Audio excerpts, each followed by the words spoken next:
All right, welcome back to Spirit Squared. I'm your host, Andrew Darrington. Tonight, thankfully, we're here at the Beckham Hotel. Josh, this is our 4th episode, and it's been fun, hasn't it? Oh, yeah. Yeah, I mean, we've learned a lot in the last 3 episodes, and this 4th one is not going to be any different. We want to thank the Beckham Hotel for hosting us and giving us this great spot for us to host this podcast.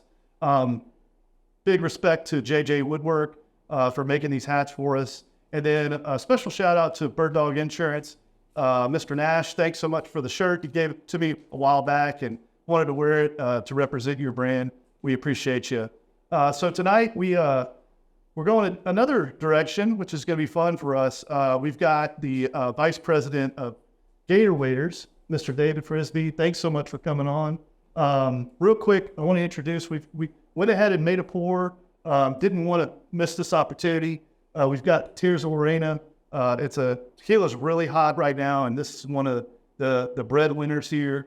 It's 86 proof. It's extra añejo. It's a kind of on the pricey side, but it's something that I think both of us are going to enjoy. You said you were a tequila lover, so I think we'll enjoy that, or at least we have already a little bit.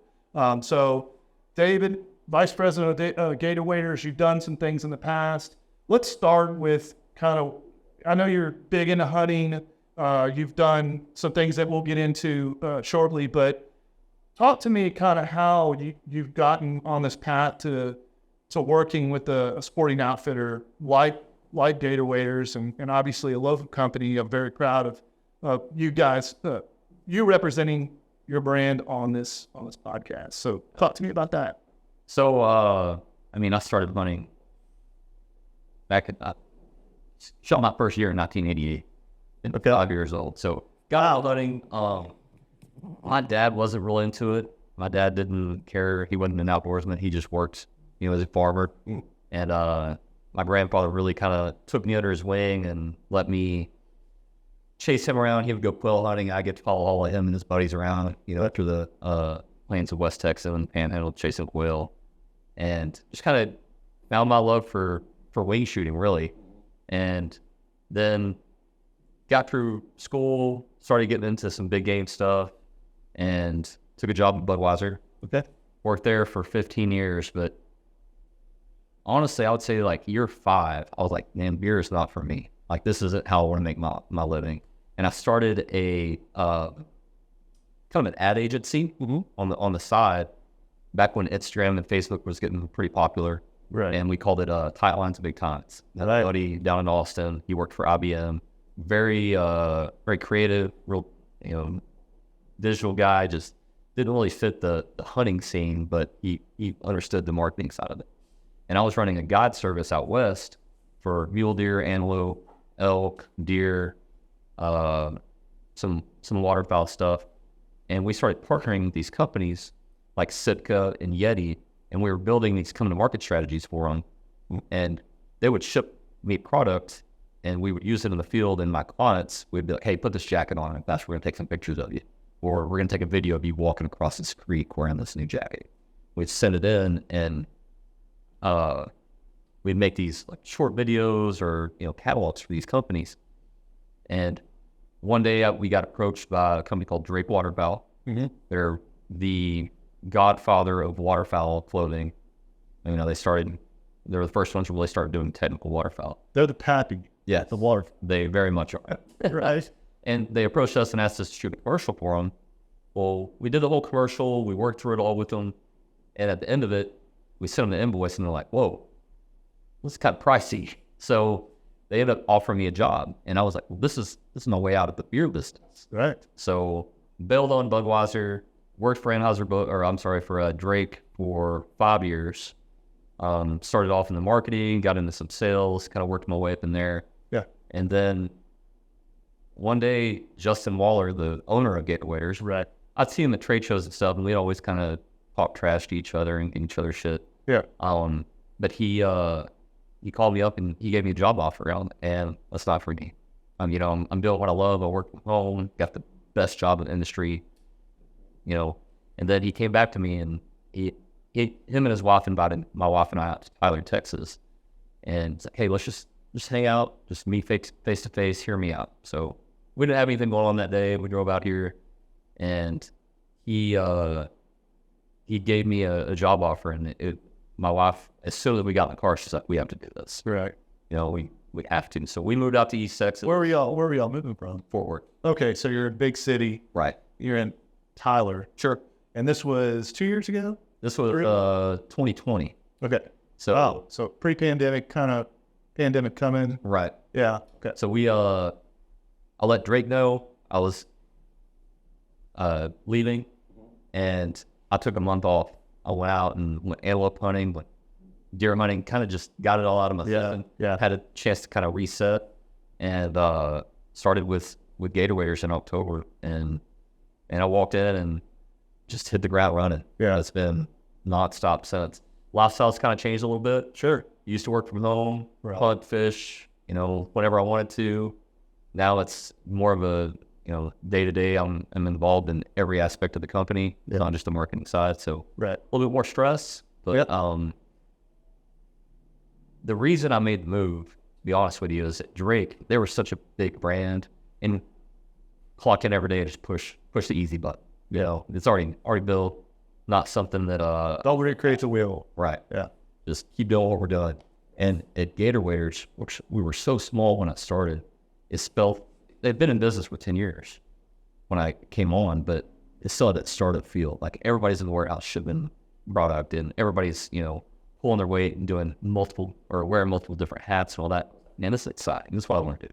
Build something that I can be proud of. Yeah. So, I'll say we've almost tripled since I've been here in the past. Wow. Yeah. That's a huge accomplishment. Oh man, it's awesome. Yeah. We're on the fast track for sure. Right. I work for Walmart, and obviously Walmart gets a bad rap on a couple different levels, but I can tell you that when you're putting together a store, like a store's just, wide open, there's no shelving or anything like that, the groups that get together and that are, kind of piecing out shelving, and I'm going to go to this department and you're going to be a team lead for that.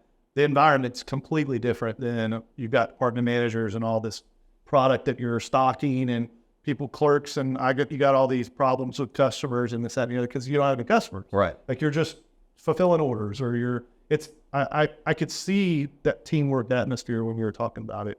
All right, back up a minute. Okay. Where did you grow up? Grew up in the Panhandle, Okay. a little town called Children's. That's right. Yeah. Okay. And then So you have pheasant hunt a little bit up there? when we weren't far enough north for pheasant. Okay. But dove, quail was real big there. Yeah. Plateau, we had some mule deer there. Right. But And not quite north enough for antelope. no. Yeah. You gotta get to Dumas. Yeah. Gotta get to Dumas. Yeah. And Amarillo, or maybe a little south Amarillo for pheasant. Yep. Yeah. I was in Amarillo for 6 years, and so we go golf course, driving range, you got pheasant come across, they just come across. Yep. You just try to aim at them and hit them, and the deer got smaller, and then you got to Dumas and antelope. Sure. Cool. Talk about hunting in foreign countries. Because I've hunted, like I've flown my guns, domestically, which isn't that hard. I mean, for people that have never done it, you load, you have to disassemble, you have to lock it, all that good stuff. And actually flying meat back isn't that hard either. You just freeze it in the container you need it to be in, and you can actually check it in. Should do a check on. So, but I'm sure it's quite a bit different when you hunt overseas. You've been to the Middle East, you've been to Asia. So walk us through what those, obviously, they're probably very different. Right. So I've been to Africa a couple of times, been to Kyrgyzstan, have a trip planned to Azerbaijan, Canada's international. So I use a service, it's called Neil and Brownlee, so it's like a travel agency. Oh, okay. So you go there, you tell them, hey, I want to go chase this species in this country, and they facilitate everything. Wow. They get your travel, they get your translator, they get the paperwork for your guns. Most countries you can't bring meat back from. Canada you can, but Kyrgyzstan, there's a bunch of CITES permits and stuff like that a lot of red tape to get even your trophy back. So meat is probably not going to happen, but it's a process. They walk you through it. but I prefer to pay somebody to take all that off of my plate. Right. So I don't, if a gun gets lost or something, like I have an insurance policy. Sure. Pretty much. But as far as the international hunting, we can get into this, but there's a lot of like parallels I've drawn in my hunting career and my professional career. And one of them is the first international hunt I ever went on. So first international hunt I ever went on was Africa, had no money. I was making like 40 grand a year working for Budweiser, not doing, as well as I needed to afford a hunt like that. Right. But I went to the bank and took a loan out against the truck that I owned. Truck was paid off. That's an obsession. Yeah. Yes. And I was like, I got to do this. So I went and did that and came back and it opened up. Hold on. Tell us about it. I mean, so you get over there, what species are you hunting? I had 5 species on my list I wanted to hunt. Okay. Came back with 11. You came back with 11. 11 animals. Holy smoke. Did you have to take another loan? No, I covered everything. I was good. Okay. The taxidermy bill came, and then that was a little tough. But Right. So you came back with 11 species. You obviously were guided, I'm sure, Yes. once you hit the Yeah. ground. Yeah. And then I know domestically you have spotters, and then those spotters tell you that's an $1,100 deer, or was that the same situation? We'll be driving around, we were hunting kudu, and all of a sudden you come up on a group of impala. Now kudu's taking back seat. Right. Impala. Right. Or, never thought I'd shoot a zebra. Yeah. But the zebra story is probably better off camera. Yeah. Just the tracker and some of the jokes he said, it's pretty funny. Right. But I'd had no desire to shoot a zebra and ended up shooting one because kind of spur of the moment, adrenaline's pumping. Yeah. We were tracking something else and this popped up, and it's all it's a different game in Africa for sure. Yeah, I mean, look, I've been out on hunts where you're walking a Sendera and you've got shotgun in your hand. You think you got some dove or quail, and then you've got your rifle and it's on a sling on your back, and then whitetail jumps out at 2:30 in the afternoon and it's 95 degrees, and it's right. Well, I'm switching out now. Yeah. Okay, we're hunting deer now. So I've been in that situation before for sure. So was it any different in Asia? So Asia, completely different. Okay. So the Asia story is kind of funny. I went to Dallas Safari Club with a buddy of mine. Mm-hmm. He's become kind of my travel companion all over the world. And we walk in, sit down at the booth. I already wrote my check for caribou. I was like, I'm going caribou. Slide across the table, we're good. And I was trying to sell Taylor, which is my friend, to go caribou. And he goes, yeah, I don't know. Caribou's doesn't get me going. And he points at this animal. He's like, what is that? It's on their backdrop. And they start telling us about this thing called the Mid-Asian Ibex in this country called Kyrgyzstan. It's the size of Nebraska. Right. And he was like, I want to do that.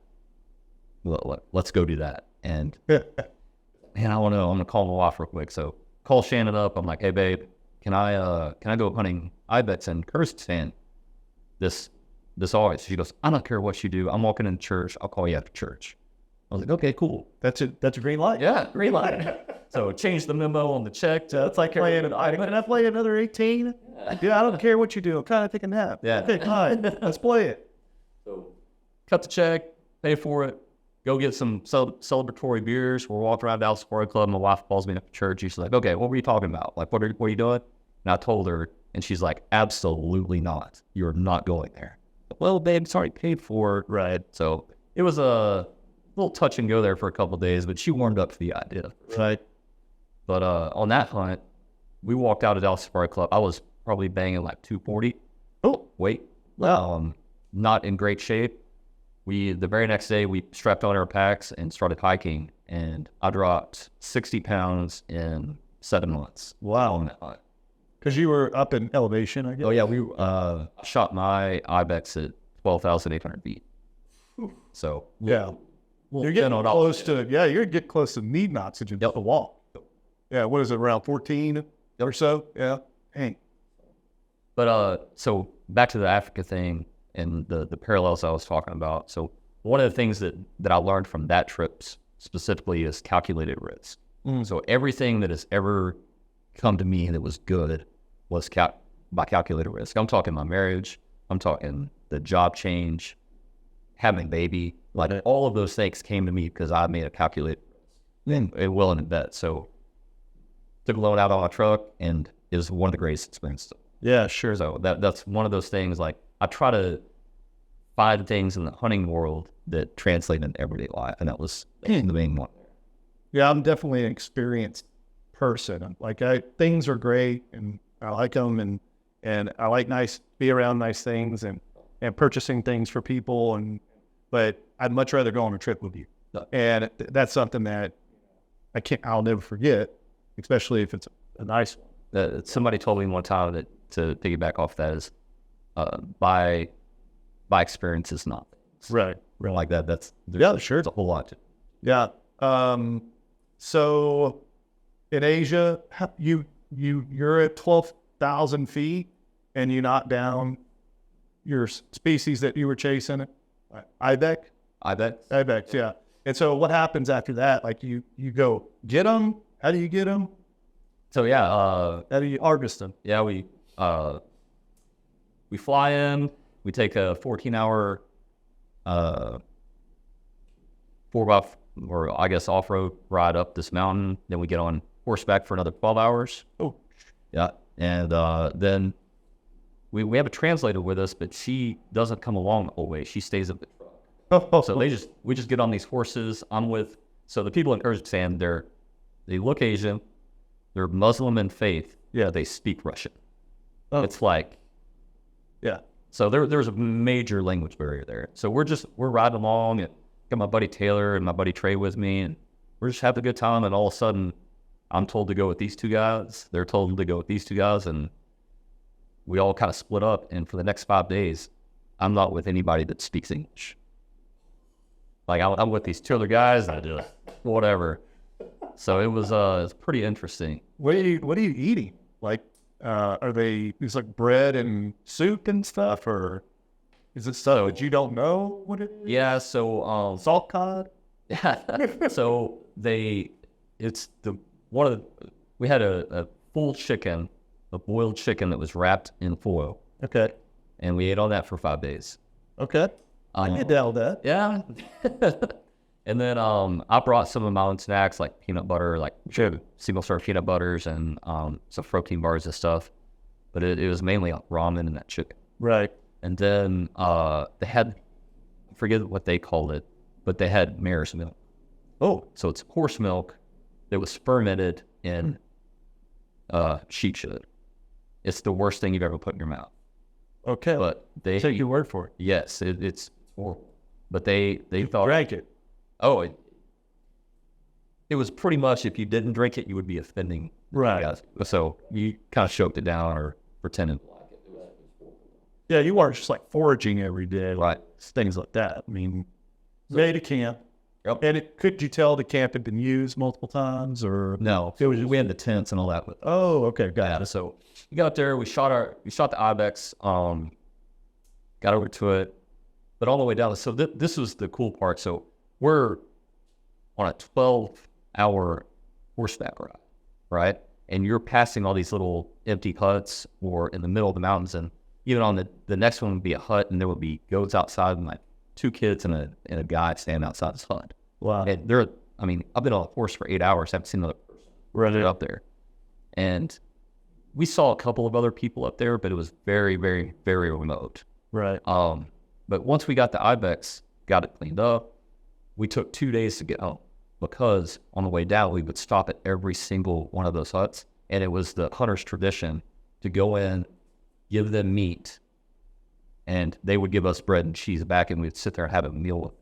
Wow. And we would stay there for like an hour or two, and then talk, and I don't know what's going on, but you kind of get there, and the hospitality was phenomenal. Like, these people don't have a hint to their name. Sure.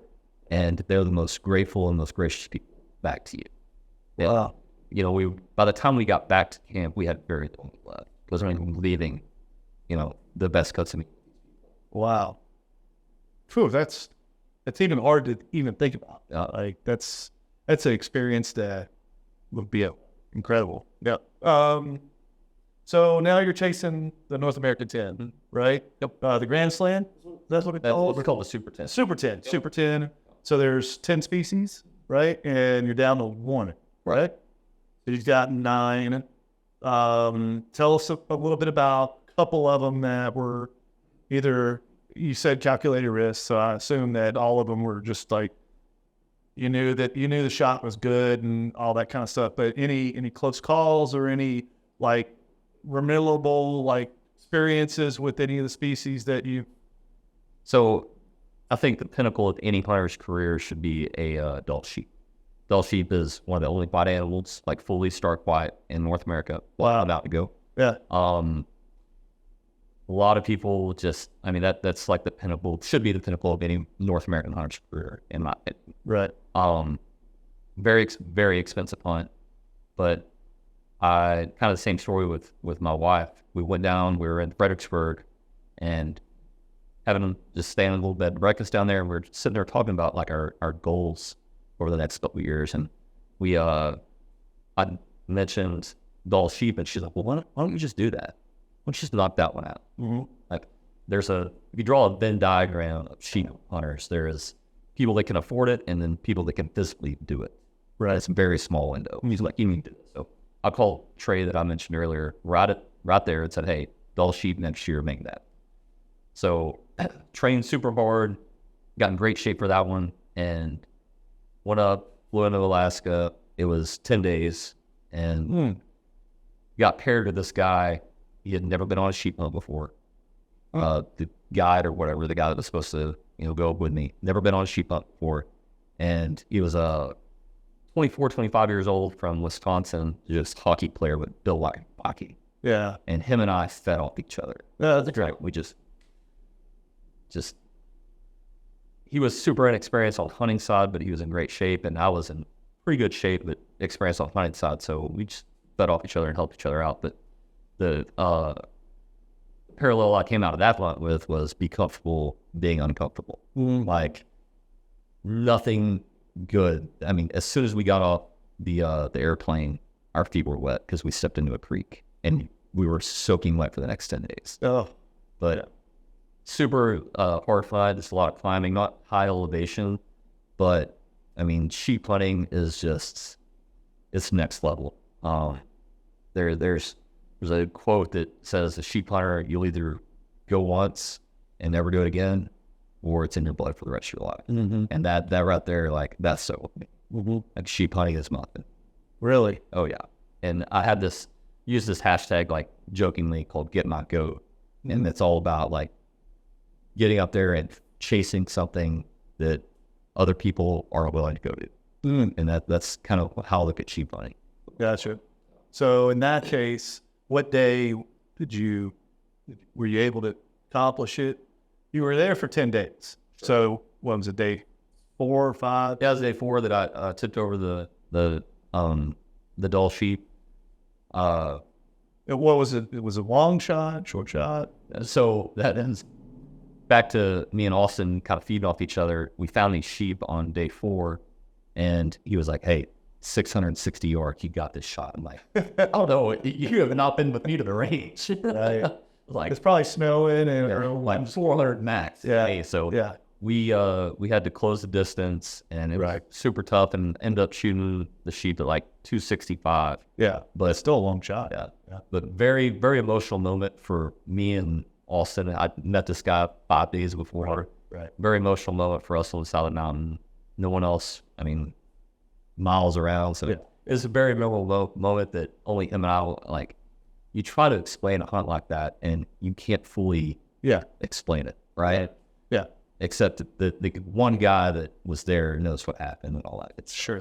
Yeah, no doubt. I mean, my family, my mentors are getting in their 70s, and so we go hunting, and you never know when the last one's going to be, and so when you watch one of your mentors knock down a deer, you don't know when it's the last one or last dove, quail, whatever it is, and so you help them process it, and you're there with helping them move things around and with a knife, and And it's just, it's hard. It is hard to explain because you're harvesting, although it's different than what they did thousands of years ago, because you're using different weaponry, but you're doing something that's similar to what's happening then, and as long as you're not wasting it, then it's purposeful.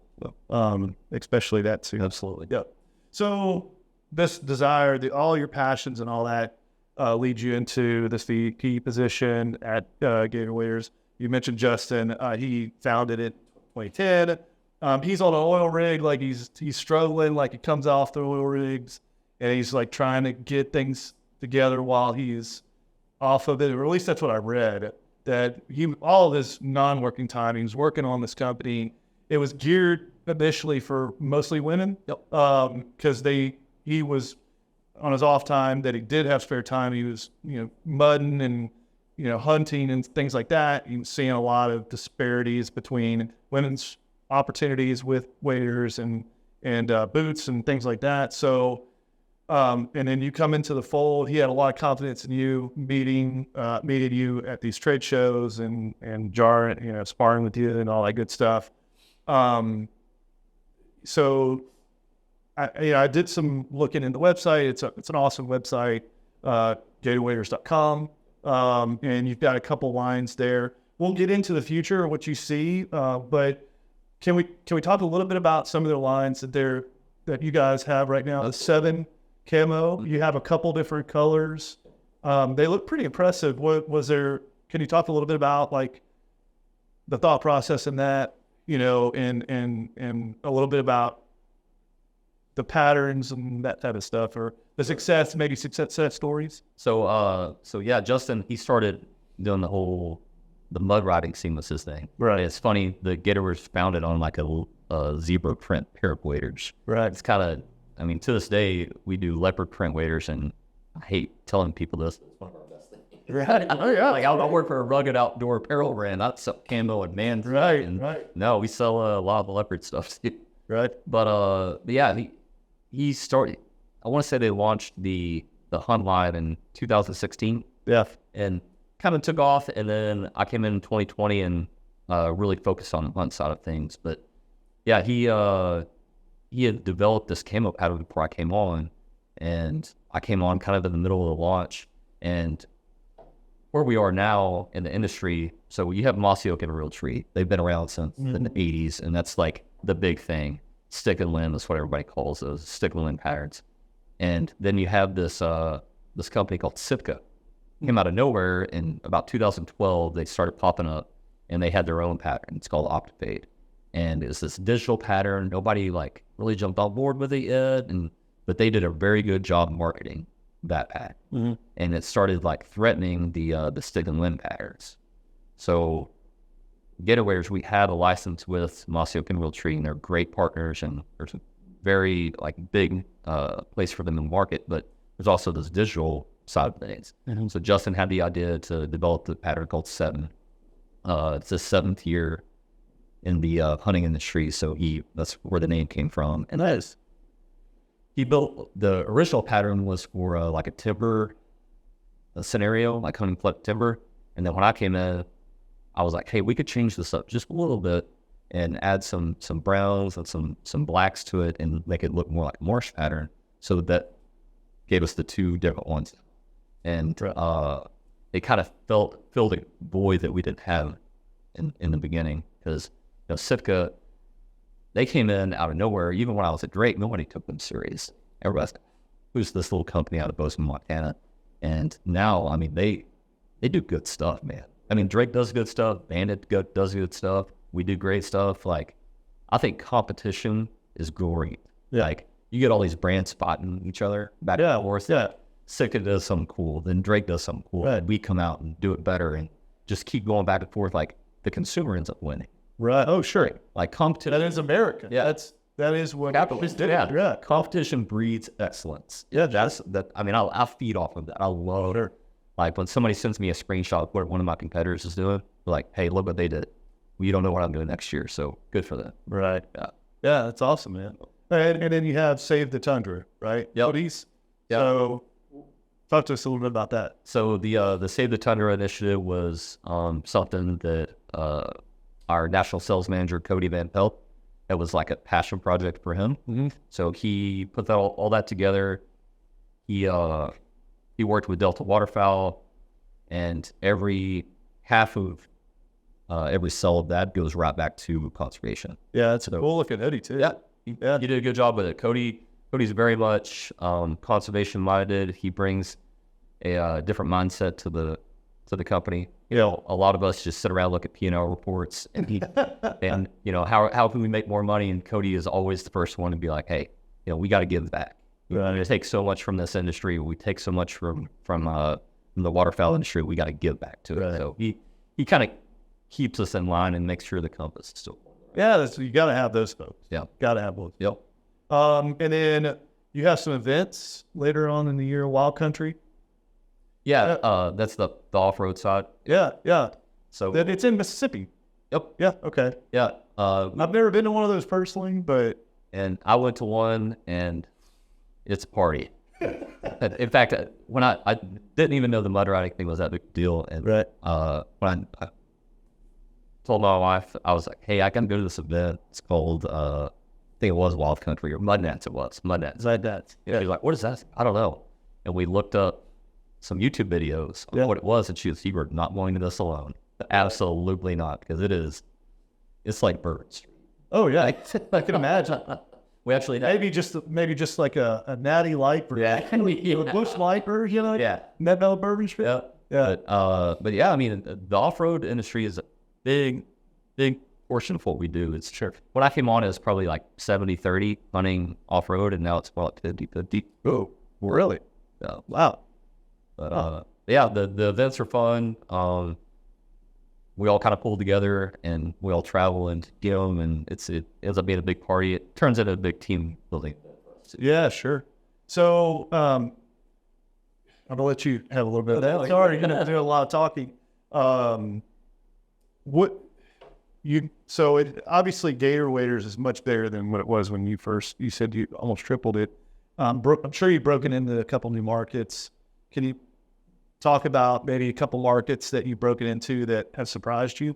So we were founded on the women's stuff, right? But we have found some kind of niche with like these boutique, like smaller mom and pop stores that, you know, love our brand.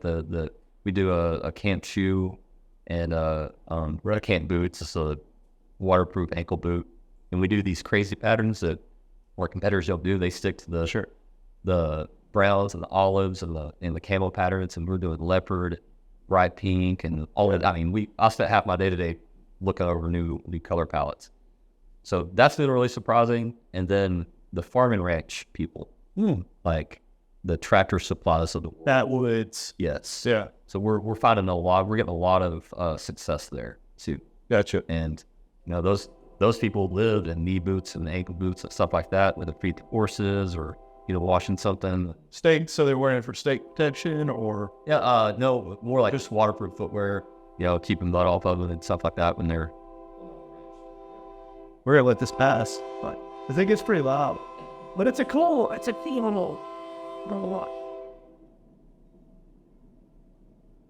you can take this train to Dallas. Really? Yeah, you go straight to Dallas. Where is it? That way it goes to Shreveport. Yeah, Longview, Shreveport. It stops at Longview. And it's Amtrak, so it's legit. It's not like we're not talking about that's a passenger train. Yeah. Or now, not all of them are passenger trains. Cargo, yeah. But yeah, you could take an Amtrak to Dallas. We've done it. It's pretty fun. I mean, I want to say it was like $60 to there, and then $60 back. Yeah, no, $60 back, 120. Which, yeah, for the experience, it wasn't too bad. Right. My dad was a yard master for Union Pacific, who owns Amtrak, and so I've not only ridden on a train, but I've also driven, or you run it. And he was down in New Orleans, so got to go over like the Huey Bridge, and you're looking down, and you're like, there's water behind, so derailment, right? Cool experience. And then you got a spittoon in the corner, so you're like, oh, and it's back like before they went pretty much like tobacco-less in like the late 90s, I believe. Don't kill me, Dad, if this gets aired, but I want to say it was the late 90s that he was a chewer, Levi Garrett. Yeah. And Redman. Oh, And oh yeah, man, it's like, he was he was a golfer. He got me into golf, and so he was a swing and spit, that guy. Just swing, and then he didn't watch it. Most of the time, he just spit, and then he'd watch it. Yeah. And that's just what I grew up with. And then in the late 90s, I think in the late 90s is when they went tobacco-less. So I was running one when I was quite a bit older than you. So I think I was probably, 10. So this would have been 88 or so, maybe even younger, at running it and finding joy in doing that. Of course, he knew that I'd like it. And they had a spittoon. And I have a spittoon at my house. So that's cool. It's a Union Pacific spittoon. Oh, wow. There's not many out there. It's true Gratz. It's got the locomotive on the front, and it's got Union Pacific Railroad. It's got the initials on there. It's pretty cool. Very cool. But I remember that being in the corner and him spitting in it, and then later on, I remember bringing my son, who's 23 now, which much different game that after they went tobacco-less, because then they provided sunflower seeds. Yeah. And then everything in spittoon was a sunflower seed. So much different ball game. All right. So what does a day in the life of VP look like? I mean, you just said you went through a bunch of pallets. How many people are there?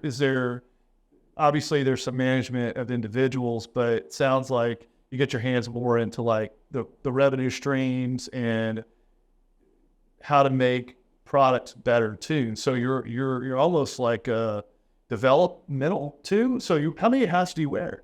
So I mean, this time last year I was doing operations, HR, product development, sales, marketing. I mean, it was all of it. Right. We've hired some very key people. Sure. Recently, we recently hired a VP of operations, Josh. We stole him from Southside Bank. So they probably aren't real happy with us, but he has been the best hire we've had in the past couple of years. But he has taken a lot off my plate. Kudos, John. Yeah, way to go. Right. But yeah, so typically I'll walk in and, sales and marketing heavy right now. Right. Because that's really what I'm focused on. But product development, we all sit at the table together. It still has that small, startup feel. We'll get the girls in there, be like, hey, we're deciding these waiters for these women. Sure. How do they affect you the way you punch, or, how do they fit you? So the product development's a team effort. Then we start thinking colorways. That's a team effort. A lot of headbutting. A lot of people don't like each other after that meeting. Yeah. But I mean, there's some days that we'll get a container of product in the warehouse down in Bullard, and all of us will leave the office and go out there and help unload the container. It's just a little bit of everything. Just still grassroots. Yep. I mean, it's still grassroots. We feel like that. I'm glad we still have that culture. Yeah. But I can see us slowly getting away. Sure. Yeah, I mean, at some point you have to in order to fulfill demand. Right. But I think it's important for Justin too. I mean, he gets out there and does containers. He started this thing. Yeah. But we have a mentality, and all the managers know I feel like this, but it's leading from the front. Just be the first one through the wall. Yeah. All your people are going to follow you if you're the first one through. Right. Let's go. Yeah, we have this, what I'm doing now, we sometimes transport like materials with a U-Haul. So we load it up and it's like, all right, you get in the U-Haul. This is the hottest place to be, man. And normally it's, I'm catching and you've got the newest individual that's in there, and you're like, you get the experience of being in the U-Haul and throwing this spray, like, this is what you do. I mean, it's breaking you in, so that way you know what's going on. So wearing a lot of hats. I think it's great. How many states do you guys distribute to? Is it all of them, or okay? So anybody in the United States can order from a website and they can get it shipped to them. We're international too. I mean, That was my next question. Is how many countries are you? We ship worldwide. I mean, we had order last week from Kuwait. Well, I didn't know there were ducks in Kuwait. Like, I thought it was just oil over there. But yeah, we had a pretty significant order from Kuwait the other day. Canada's real big for us. Canada? Yeah, New Zealand. There's big duck hunting population in New Zealand. Jim season there, and they no nuts. So Training camp. Yeah. I'm going to take this opportunity to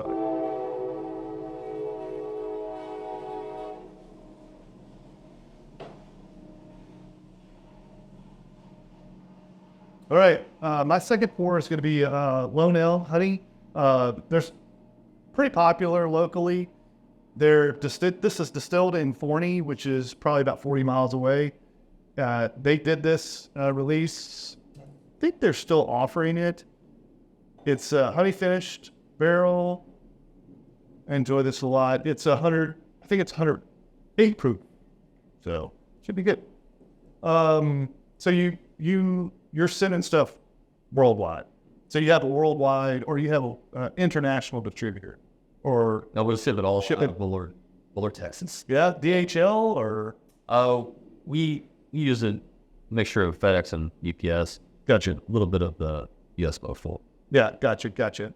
All right, so what does the future look like for like hunting accessories, hunting items that you guys sell? Do you sell clothing? You sell waders? But you sell boots? You sell hats, shirts? Yeah, we do all the logo stuff. Yeah. So what is it? What are the next steps? Like you were talking about, every year makes different companies pushing each other digitally, patterns, things like that. What's the next thing we're going to see in the industry? Don't give away to don't give away any secrets. But we recently had a new company kind of pop up in the past year or two. Good friend of mine started it, actually. His name's Jeff Jones. He started this company called Shin Gear. Oh, and we're doing it right. I mean, they're direct to consumer brand. They built some really good stuff, and it's kind of got everybody in the industry like, whoa, like we need to step up our game again. So about a month ago, we sat down with all of our factories, came up with some new ideas, try to figure out, how can we build on what we've got, and how can we go back at them and be like, hey, y'all, we're doing good stuff now, come catch us. So it's just the back and forth that's going to continue to happen. And we're doing some stuff on the fabric side, some features on the waders that some other people are doing, but we're going to try to improve it. Right. But gotcha. Two last things. One is, has there been a moment where you've been able to, as a VP, it's helter-skelter, I imagine. Has there been a moment where you've just kind of taken a breath and looked at maybe a small picture, or even a bigger picture of like what's been accomplished, or maybe a moment in time where you're like when you down that goat, where you're stopping, it became emotional for you, like whether that's with a single individual's success or seeing somebody do something that was extraordinary, or maybe the business in general, like a final numbers or whatever. Yeah, I mean, there's been a couple of moments like that for me. I imagine with you traveling business. Yeah, I mean, there's always like, you have your goal, and I try to break up into smaller goals, and I mean, hopefully we're doing that every single day, because, like, what's the saying? If you win an hour, you win the day. If you win enough days, you win the week. You win enough weeks, you win the year. Yeah, so on and so forth. And I feel like the people that we have hired and the people in place make me look so good. Like, I feel like I'm really good at my job. Yeah. But there are a few key people that work at Gator that I've watched them grow over the past 3 years, and I can't talk about one of them right now, but there's specifically like the details of it. But there's a girl, Kayla.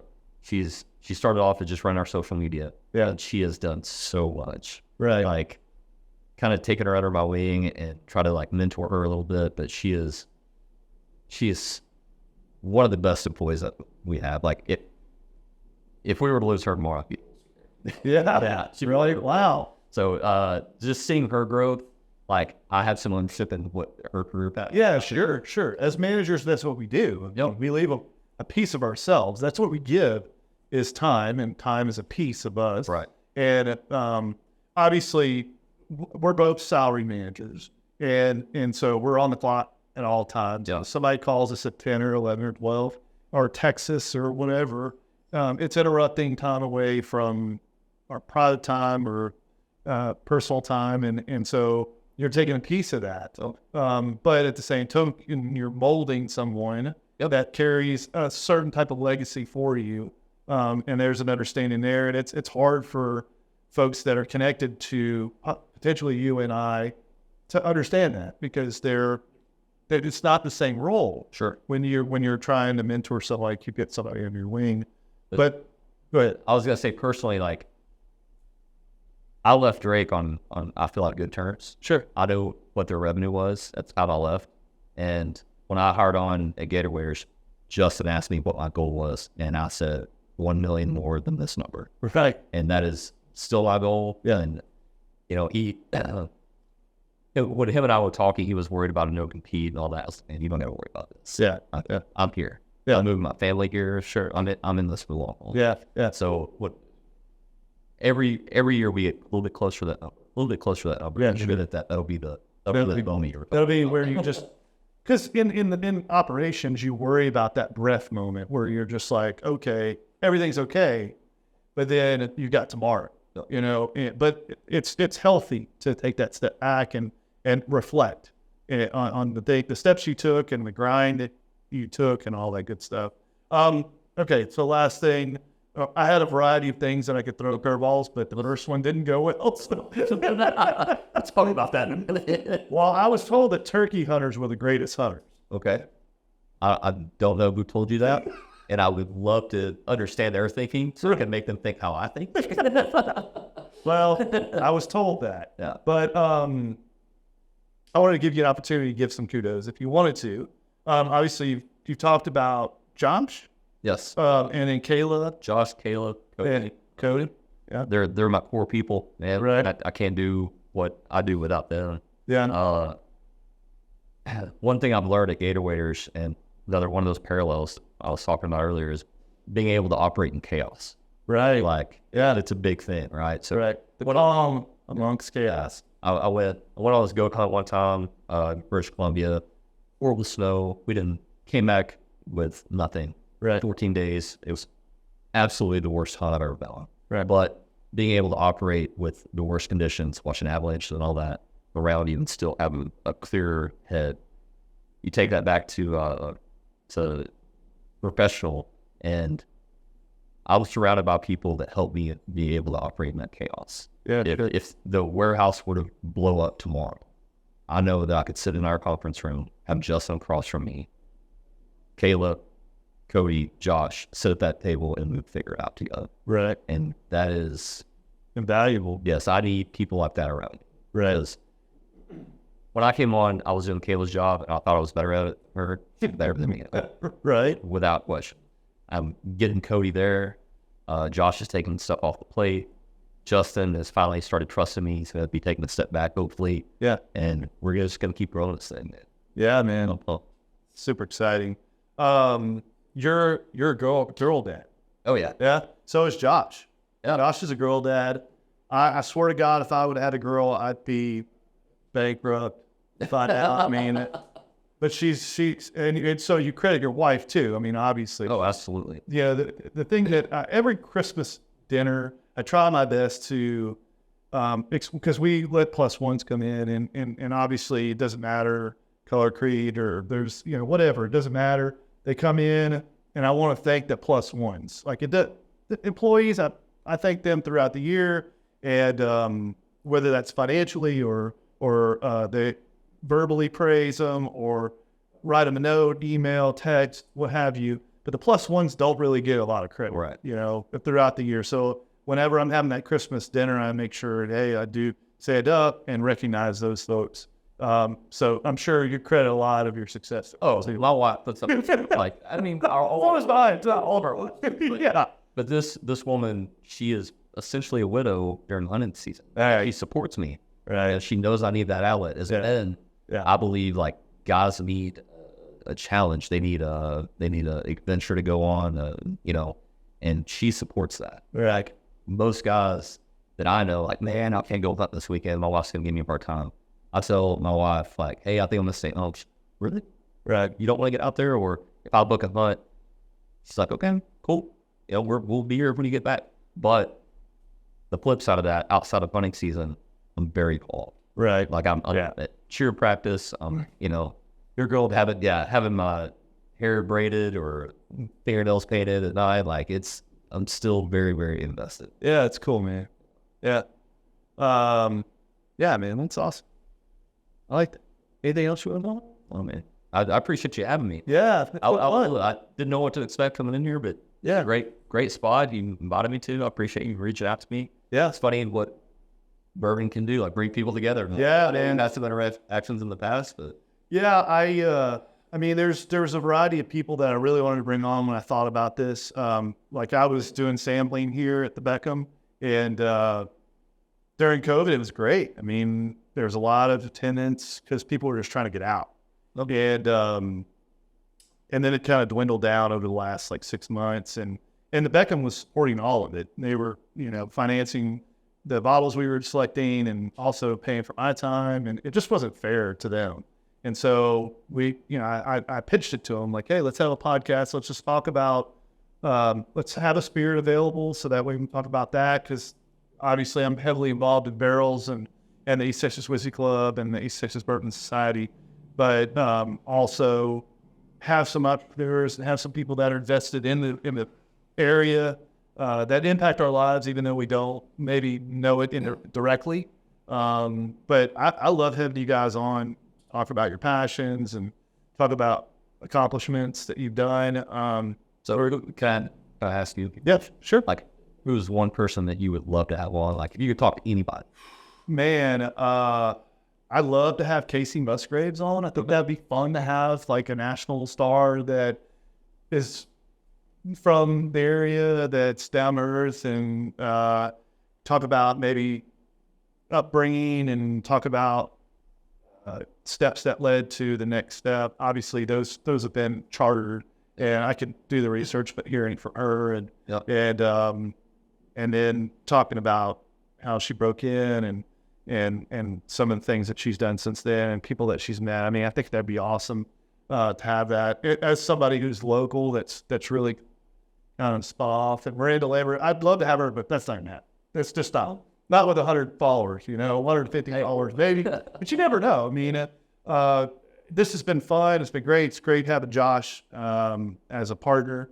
I think what we're doing is a good thing because we're not just sticking to, hey, look, let's drink some bourbon, and I think I taste, sugar in it or this. Whatever, banana or whatever. Yep.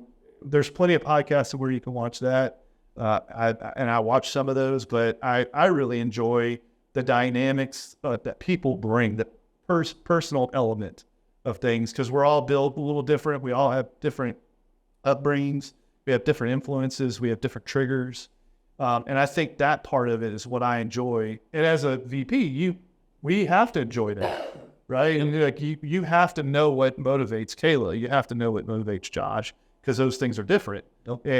And understanding those things are part of what we do to optimize their talents and then progress the company. So, yeah, that's a good question. I've never had a question. Well, I did have a question, but it was like so far up base that I just didn't even know how to answer it. Yeah. But no, I mean, I want to highlight people from Tyler, Lindale, Mineola, the surrounding areas that are subject matter experts or historians or people that can help educate a community and possibly educate beyond that and impact somebody's life. Like last week, we had an organ transplant coordinator that talked to us about being a donor. And I know for a fact we had one person add themselves to the donor list. That's enough for me. Wow. Within the time we have. It's worth an hour. It's a worth an hour conversation. And so I hope that maybe you have somebody who is intrigued by your products, or possibly pursuing hunting abroad or hunting the TED, the slail or super TED, yeah, or at least intrigued in looking at it, see how many species. What's the one species you got left? Moose. And got that. Yeah. Well, Yeah, because go to Colorado first. You just gotta sit in a big tree. Yeah. And so when you go up there, when you're pursuing that, is there a certain type of, like you want huge ones, right? Or you want... I want a good representation of species. I want to get the experience. They Yeah. have to be the biggest or the best. My supervisor is a photographer, and he does photography for like the high schools and the colleges, you know, the magazines and stuff like that. And he took a trip to Colorado, and he wanted to do a bull moose. He wanted to find a bull moose, take pictures of it, and he found one where he tracked one for like 2 days, trying to get the perfect picture. And of course, he finally found it, and it was like either dawn or dusk, we can't remember, but the moose like breathed in and got all that stuff. And through that, he is hearing like elk bugling and all. I mean, he's just like, just never imagined how great that feeling is to finally how a human track an animal. Right. It's, you can definitely see an animal track human. Because we're clumsy and we give off scents, stuff like that. But to do the opposite, I mean, it's a revelation of just what we were doing about years ago. You know, you're recreating that in modern time. So it's cool. Well, man, thanks so much for being on the podcast. Yeah, it was really fun. I enjoyed the conversation. The next one we're going to have an individual who specializes in insurance, but he also does a lot of work in the community. And so I'm looking forward to having him on. We'll announce that in a couple of weeks, right, Josh? And we'll have this podcast aired probably on Monday is what we're shooting for. So looking forward to having you back. This is Spirit Squared. Thanks so much.